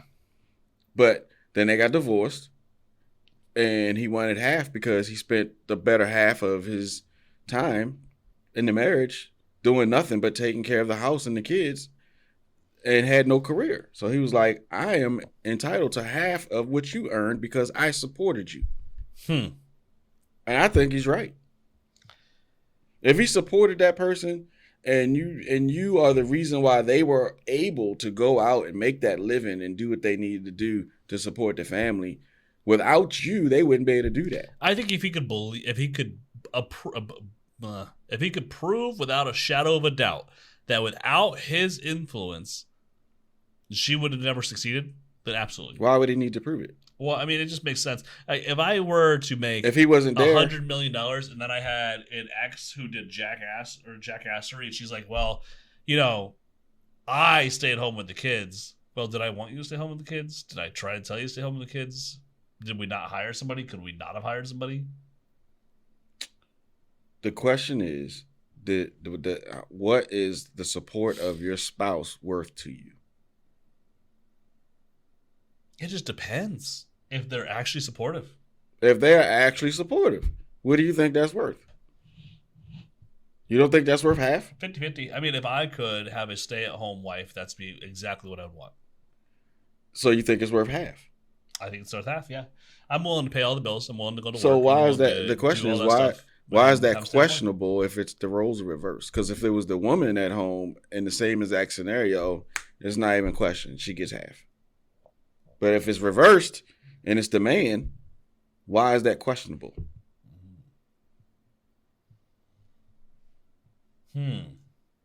I don't understand how that's sexism?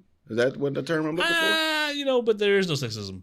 What? Yeah, because all you have to do. Why didn't the guy just say, like, you know what? I've been going through a tough time. I feel that I am not a man. What? And I feel like I was her wife, and I believe I deserve half. It's like, Couldn't you just do that? not demeaning myself. Look, I'm saying, listen, I gave up better half of my life supporting this person and to make sure that she could have her dream. And but without my support, that dream would be not a dream. Mm-hmm. Or it could be. No.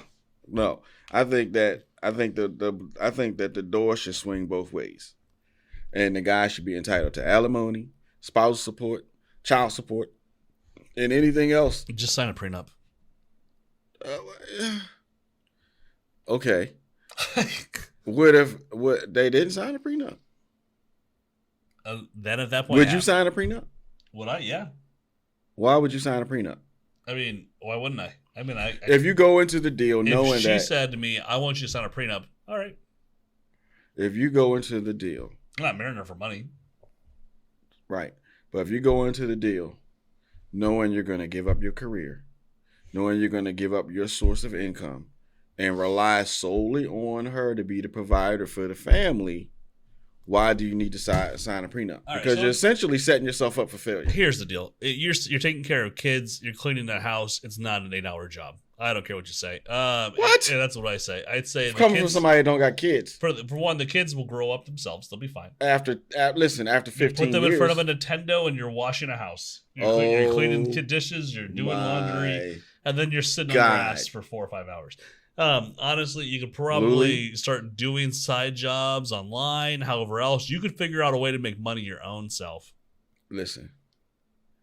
First of all, I'll offend all of you on that one. First of all, to the people who stay at home, moms and dads, I apologize. You do great work. Don't get me wrong. Who said it is not a job? Because it absolutely is a job taking care of kids 8 hours a day. I agree with you that it is a lot of work. However, is it nonstop work? All day. Because you could walk away, you could watch TV, you could do video games, you could put them in front of stuff like this. Give them an iPad these days, they just take care of themselves. Bro, I would argue the fact that there are people that I know, maybe it includes me, that have an 8-hour day job that don't work as hard as some of the stay-at-home parents. We do less work. But so just because you go somewhere and clock in for 8 hours don't mean that you're doing more work. Did you see a cat? I heard a cat. I thought I imagined it. I thought I imagined it. I thought Frankie was meowing. I was like, that's a chihuahua. I was like, did I just hear a cat? But I was like, if he didn't hear it, I'm just going to keep going like I didn't hear it. So you heard it. Okay. I ain't crazy then. That being said, that's a problem because there's no cats in here. Okay. So you got something? Or you want me to go? You go. Okay. So there's a lot of talk about the WNBA Rookie of the Year. It's either Caitlin Clark or Angel Reese. And here I am to give my statement on why I think Caitlin Clark deserves it. Okay. So I have the stats right here, okay? So points per game. Caitlin Clark, 17.6. Angel Reese, only 11 points per game. Okay. Out of 3-point shots, Caitlin Clark has landed 116 out of 136 for 85.3%. How many do you think Angel Reese got? I'm going to be 100% honest with you. I do not follow. You don't watch the WNBA? You are not. And nobody else watched it until this year. But if you want my overall opinion based off of what I've seen myself, not off of what people are telling me, not off of what I've actually witnessed with my own two eyeballs. What I witnessed with my own two eyeballs is that if you're going to pick a Rookie of the Year, it should go to Caitlin Clark. And I'll tell you why. Because while Angel Reese is a decent player, she's not bad, okay? She earned to be where she's at. Defensive rebounds only will take you so far. And offensive rebounds will only take you so far. But defensive rebounds, and most of those rebounds are her own shots. Well, those are offensive rebounds. Okay, when she shoots her own shot and rebounds her own shot, that's an offensive rebound. Yeah, and she's got more of those than anybody else. Okay, so those are like fake stats. But when you got Caitlin Clark, boom, She dropping threes, boy. Boom. Mm-hmm. She is an active situation creator, right? She is creating points in the game. She is creating a win. You heard about Angel Reese's wrist injury, right? She's out for the year. I mean, she done. And here's the question. Will the outcome of that team's success be any different without her? I say no. No, not Chicago Sky. Chicago Sky is still not a good team. I say no. Chicago Sky, I think their win-loss situation has not changed at all. But if Caitlin Clark were to get injured for the year, it would have a detrimental effect to the Fever's win-loss record. Absolutely. And we will see that tomorrow night when the Fever plays. So we are ready for that game. And I already see the hate coming.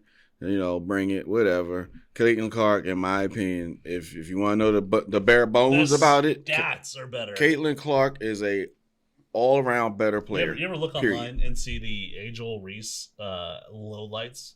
Basically, it's like highlights video of her playing. But every game they show her highlights, and it's just her missing over and over. Bro, listen, I don't want to hate. You know what I'm saying? I try not to hate on her, but listen. She got a bad attitude. I might hate on her. She got a ugly dribble. She got a really ugly layup shot, bro. It's like an ugly duckling. I don't know what you call it. They won't even guard her when she shoots a three. Because they know she's going to miss. Exactly. Right? When they don't even bother to guard you because they know you ain't got no shot, bro. That's not good. It's and then wild. Okay, and my real I'm really going to catch some hate for this. My real problem with her, okay, is them goddamn pterodactyl wings on her face, bro. You're right. You are going to catch some hate. Them goddamn eyelashes, bro. Take them off. I think Angel Reese is super attractive. You do not need them flipping pterodactyl wings on your face, Angel bro. Reese is probably the best looking WNBA player. I keep seeing this clip that goes by. She's probably the most attractive one. Oh my god. For sure. Out of all the WNBA, I think she's the most attractive. That's the one thing that she does win. Bro, shit. That first of all, when you see her, listen, to my point, when you see her play, that ain't her hair, that ain't her eyelashes. That matter of fact, half of what she got on probably ain't her. You can't even say that because half of what she's wearing is not even her belong to her. I heard someone say that they said that she's wearing 50 pounds of fake stuff. That's why she's so slow. Bro, listen, okay, take them wings off your face. Take that 50-pound wig off. Yeah. And listen, if you took that 20-pound wig off your head, maybe you could have some speed going down the court. But she's putting effort in, so that's a good thing, right? Bro. No comment. I'm just going to let it go. I'm going to let it go. All right. I'm going to let it go. All right. I got another one unless you're ready. Go ahead, man. Okay. So. What's up, April?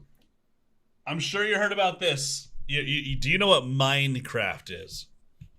Yes. Okay, so Minecraft makes $3.5 billion yearly as a game series. Minecraft. $3.5 billion a year is what that franchise brings in. Seriously? Yes, $3.5 billion based off all their merch sales, their game sales. I would have never thought that. So Minecraft makes $3.5 billion, right?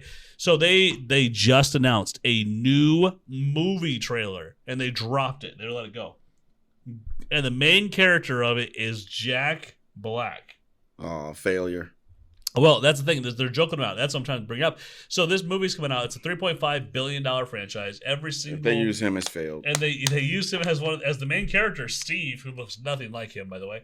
And they put Jack Black in there. $3.5 billion, and the movie looks terrible. It's getting terrible backlash. The trailer's good and shredded. The movie is supposed to come out in April 2025. I think we're going to see what happened, just like what happened in the Sonic movie, where it gets delayed and they refix a bunch of things because of the amount of hatred this movie has gotten. Did you hear about Borderlands? Do you know what Borderlands is? Well, first of all, with the Jack Black thing, Yeah. a lot of hatred's coming from his political stance. Well, to be fair, it was Kyle that said it. Kyle Gass. It wasn't Jack Black that said it. So yeah, but he's taking the heat for it. He is, because he's the more popular one of the two for sure. So it's definitely going to affect him in a negative way. However, do I believe that's his fault? No. He didn't know what to do with that situation. He tried to play it off cool because he's like, I don't know what to do with the situation, and that's a weird, awkward situation that his partner put him into. Because he doesn't want to get political. Yes. Is he liberal? Absolutely. Is he left wing? For sure. Does he want someone to die? That's the question. You know what I'm saying? That's where people. That's are like, debatable. That's where it's like, but he's distanced himself from his buddy. So who knows what happened? You know, I don't think anybody should die for their political opinions or beliefs. I think that's stupid. First of all, people take their political beliefs way too far, bro. It is not that serious. Mm-hmm. And the fact that people are so riled up over something so basic to me is just stupid. Especially when, let's be honest, 80% of people that's talking trash with hatred and all this don't even know what they're talking about. Facts. They don't even know what they're fighting about. Yeah. They're just riding the bandwagon, jumping on with everybody else, saying, okay, I'm going to go with it because, well, why don't you like Trump? Give me a reason. Yep. Well, they can't. They normally can't. They're usually, well, he's a sexist, a misogynist. Okay, prove it. And he did awful. He S.A.'d a girl. When did he do it? So is he in jail? What's going on? Well, no, they can't prove it. But, she said that. And I was like, listen, speaking of cases where people say they see that kind of stuff. Okay, so there's a guy. Do you know Dr. Disrespect? Have you ever heard of him? His name's Dr. Disrespect. Nope. So he's a famous streamer, and Dr. Disrespect, he got kicked off what's a platform called Twitch. I'm sure you know what Twitch is, right? Yeah, everybody knows Twitch. Okay, so Twitch. So he's a big streamer. He got kicked off Twitch because they said that he was sexting a minor, is what they said. They said that he was sexting a minor. And he said, no, that's absolutely bonkers. I did not do that. He's been in a lawsuit with them. He won his lawsuit. Defended his case. The judge said there was no sexting. There's no sexting at all. His sponsors have stayed with him saying, hey, we looked at all the footage. There's no sexting. Like one of his sponsors is Mountain Dew, which is a huge freaking So what's the downfall? So the thing is, okay, so since those sexting obligations have come through, for one, if you look at it, he's lost about he makes $1 to $5 billion annually, right? But he has actually lost millions of dollars because of this allegations. Because this one guy at Twitch said, well, I was a part of the reviewing staff, and he did want to meet up with this girl. The girl was 19 years old, so she's not a minor. He's 35. Yeah, it's a lot different of an age gap. So it's not that it didn't happen. It's that she wasn't a minor. And he never said anything about sex as far as having any relations with the girl. He's never said anything about that. He just basically said, oh, yeah, we can meet up. And you can take a photo with me or whatever and hang out with me. But does it matter? Even if he flat out used that verbiage, right? Yeah. The harsh verbiage, right? Yes. And made the suggestions. If she's 19, what difference does it make? Well, he's married with children. What difference does it make? That don't make it illegal. Right, agreed. That makes it immoral. But that's exactly right. And then he's got married with children, and people are like, oh my God, he's got kids and all this stuff like this. He's got a wife. Why can't people mind their damn business? Agreed. And that's the thing is that he's got such a pop following that people are just trying to drag him right now. If you look him up, he's getting shredded for something that he didn't even do. He didn't even do bad stuff, which is wild. I think that he admitted to it. He didn't admit to it. There was some CG. There was some AI. Yeah, but listen, images that said that he did, but he didn't do it. Listen, okay. I'm put to you like this. Mm-hmm. There are 3 things that make the world go round: sex, drugs, and rock and roll. Mm-hmm. And the bottom line is that anyone who says they don't think about it, don't want it, don't talk about it, don't look at it, they're full of shit. Mm-hmm. That's one. Okay. The second thing is, it ain't your damn business. Mind your business. If he didn't do nothing illegal, who cares if he's married, got children? Look, that's his personal ability. That's his personal shit, right? That has nothing to do with you. How does that affect you? That's the question. How does him doing whatever he's doing with old girl over here affect you? How does it? It doesn't. And it doesn't. People like to see mind your fail. business. People love to see successful people fail. They just love to see it. And they want to see him fail, which makes no sense because his whole persona is that he's supposed to be kind of a jerk. It's part of his Dr. Disrespect thing. He's a good guy, but he does like one fun of the things. things that pissed me off the most with the whole Bill Clinton, Monica Lewinsky thing was the fact that they was all in his business, but none of what he did was illegal. So he got some fellatio. The only thing that he did was illegal was that he lied. He lied under oath. That was it. Right? But up until that point, and that's it. The act of what he did itself was not illegal. 100%. No, he shouldn't have even gotten in trouble for it. And he was trying to hide it from the fact his wife. that they made a huge big old deal about it, right, was just ridiculous. Like, why is people so why do people want to spend so much time being in someone else's life? Yeah, who knows? Worrying about what somebody else is doing in their bedroom. Yes. That's my question. Why are you so worried about what I'm doing? Why don't you worry about what you're doing? Yes. So let me ask you a question while I'm thinking about it. Yeah.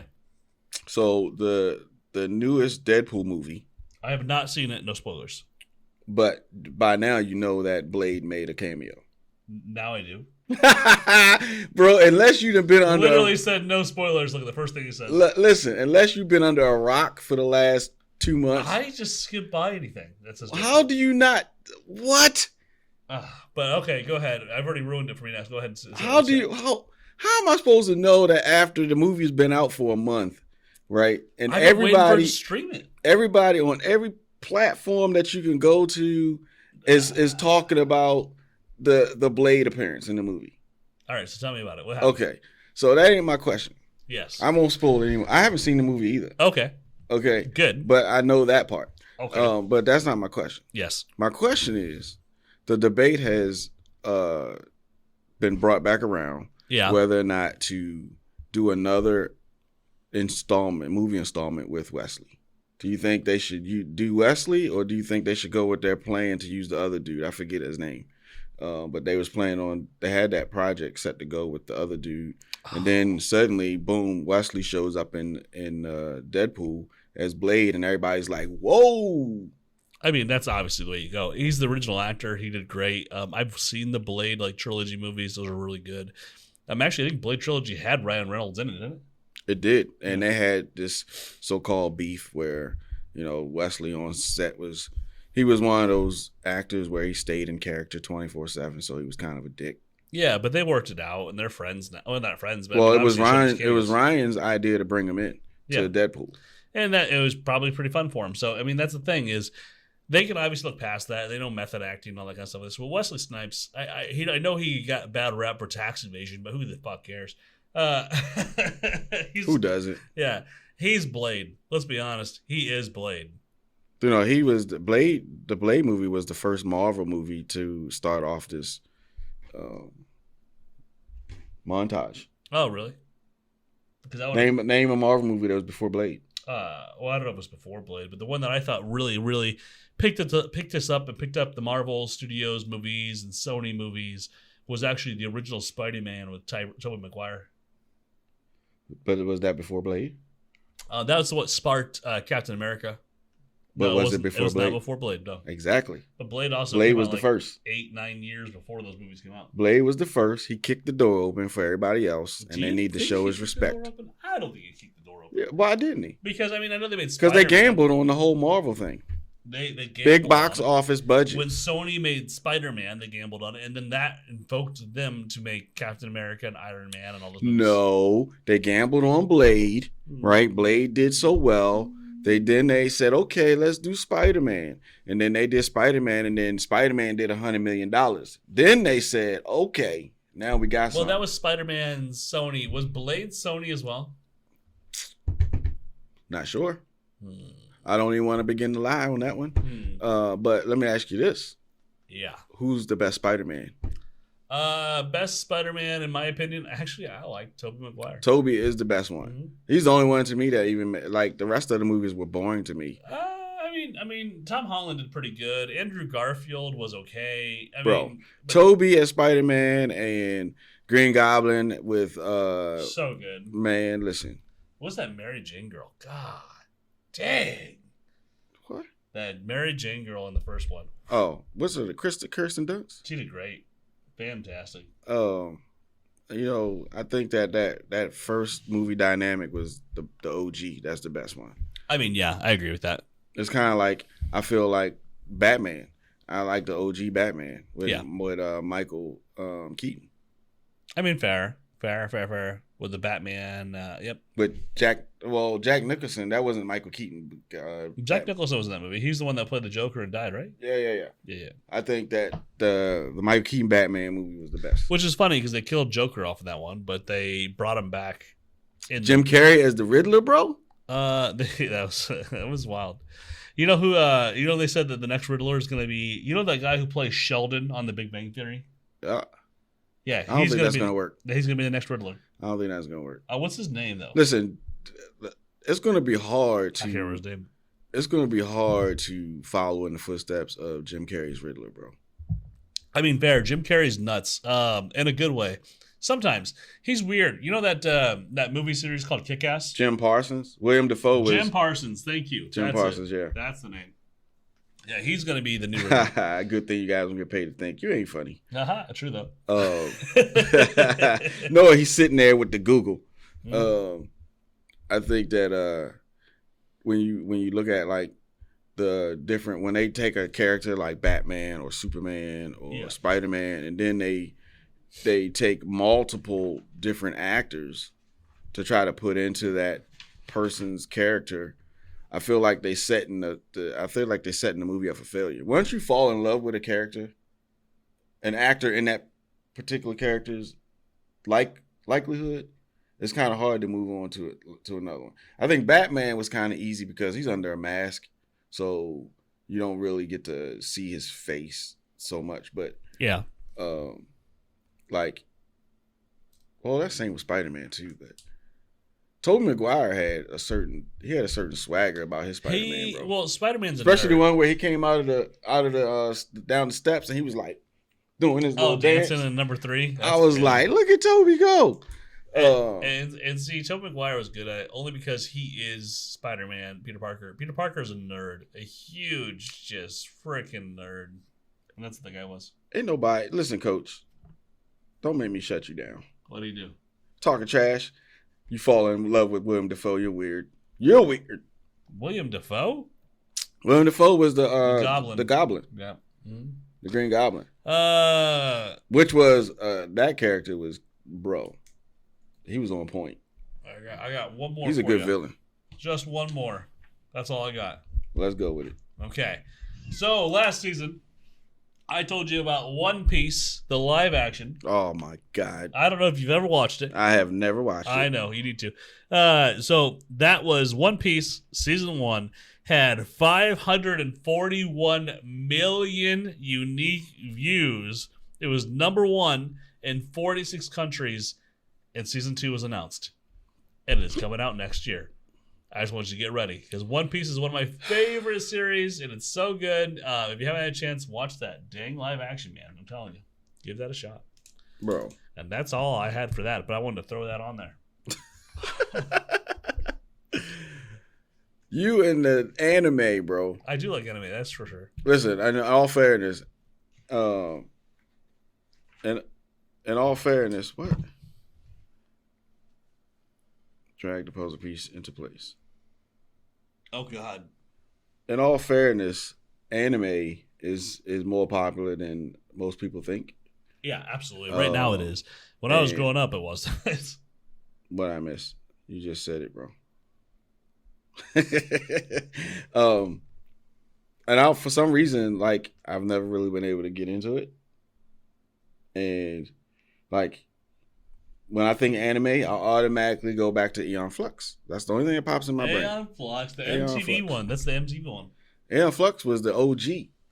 That was one of many, but I think Aeon Flux was even a cartoon. I don't think that was anime. What? I would think it was. What's the difference? So anime literally is Japanese animation, right? So Aeon Flux, which is cartoon, made by Americans in America. Oh. So you're saying because one is Japanese and one is American, that's the difference between anime and cartoon? That's literally the definition in the dictionary of definition of differences between anime and cartoon, yes. Oh, my God. So what did you learn today? What we learned today is Anime and cartoon is only separated through cultural differences. I mean, facts. I mean, now you could call it an art style. Now it's an anime art style. That's what Aeon Flux would be. Is an anime. It's a cartoon and an anime art style. We learned that unless you want a flesh-eating bacteria that will take both your arms, your legs, and half your face off, don't lick dogs. Don't let dogs lick you, and wash your hands. Also, for good practice, just don't lick dogs. Oh man, wash your hands after petting your animals, people. Otherwise, you could lose all your limbs. Facts. Yes. Don't bring spaghetti to a date. Just weird. Oh, and rest in peace to James Earl Jones, the voice of Darth Vader. And if you're gonna die in an office at Wells Fargo, just know that no one will find you. No one is going to give a shit. Goddamn Wells Fargo, y'all dropped the ball on that one. And Caitlin Clark is getting MVP, Rookie of the Year. All right. Oh, and last thing, parents out there, watch your kids, because if they go out and do something stupid, like unalive 29 people, you could go to jail for them. Facts. And Aaron Rodgers is going to win this weekend. Don't you forget it. Oh, scratch that. Aaron Rodgers, the man, the myth, the legend, had one bad week to shake off some rust and dust. Bro. Now he's back. Let that man collect his Social Security and let him retire, bro. Yeah. That's all I got to say. He will never get a gold jacket. So this Super Bowl will be the New York Jets versus the Minnesota Vikings. Almost cussed. Did you just say the Jets was going to be in the Super Bowl? I didn't stutter. So hold on, and the Vikings? I don't know if Jets are AFC or NFC. Oh my God, bro! I don't know. The Vikings are NFC though. Listen, let me just touch on this real quick.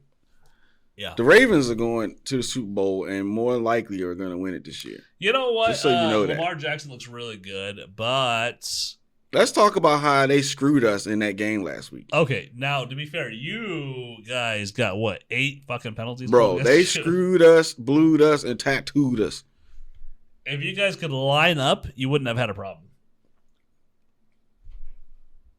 Lies. Okay, so just so you know, I went back and looked at that. I looked at all the news coverage I could find on that. I looked at the footage myself in slow-mo, and if you look at the positioning of the lineman, he was in line, okay? He was in line, his helmet was in line, and they should not have called that call. But you know who they should have called it on? Kansas City. You know who was jumping the call early? Kansas City. Offsides, all illegal man formation. They had it all, but they wasn't calling none of them calls.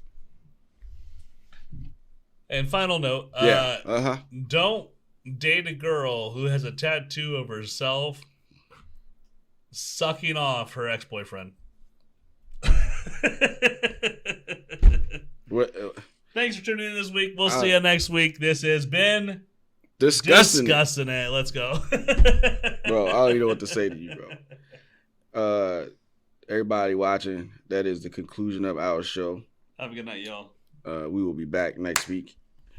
Tune in. Find us at Discussing It on YouTube. And for now, we are out. Bye. Have a wonderful night. Bro, did you just say that? I can't believe you just said that.